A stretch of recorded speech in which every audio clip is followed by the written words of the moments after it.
I've read in numerous places that unless the unfaithful understands why they cheated, they're more inclined to cheat again. If my husband doesn't have a full understanding of why he was able to do something that he claims he knew was wrong all along and was not able to rationalize in any way, how can he say he won't do it again? His answers so far have been, I was very stressed, I was naive, I was curious, I was flawed, and they don't seem to answer a 5-year-long affair. And without understanding this, I found my own healing to be stuck more than a year later. How important is the why? And does this make him more likely to lapse? I think understanding why is very difficult. I mean, I always say, give yourself time to understand why. Typically, all we can initially see in the why is our own moral justifications. Some of those things you mentioned. I was stressed, that ultimately I was curious, I was flawed. Those are ways we begin to think. You're right, those aren't necessarily the underlying causes. At the same time, I'll tell you that understanding why has very little to do with whether or not someone is going to be safe for the marriage. In fact, insight-oriented therapy has very little efficacy when it comes to stopping certain types of behaviors, especially things that are addictive in nature.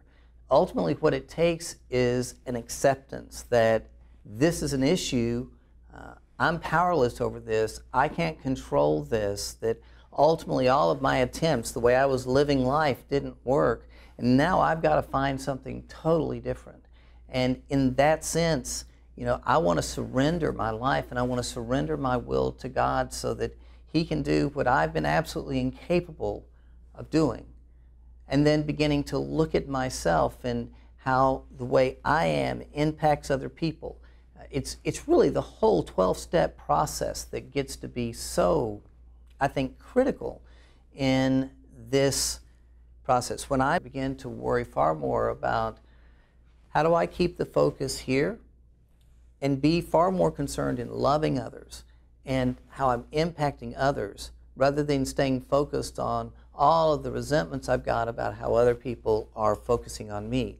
When I begin to focus more on consciously walking with God and trying to be of service rather than just trying to get people to serve me.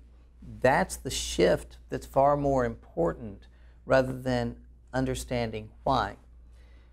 One aspect of why, though, that's, I think, important for a betrayed spouse, when I can at least begin to get my mind a little bit around the why, at least it helps me, I think, feel more safety, being able to determine what are the probabilities of this happening again.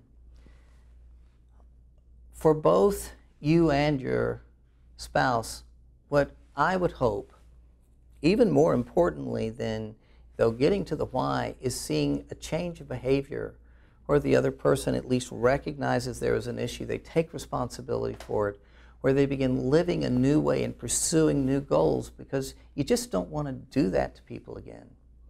I don't want you to be stuck, if he's stuck, at all.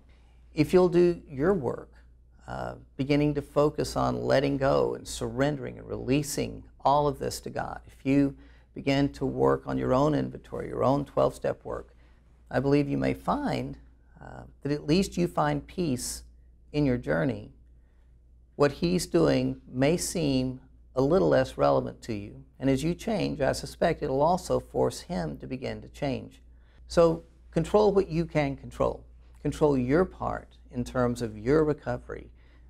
Keep working toward your surrender, your release, your why, and ultimately I think it'll help reveal his.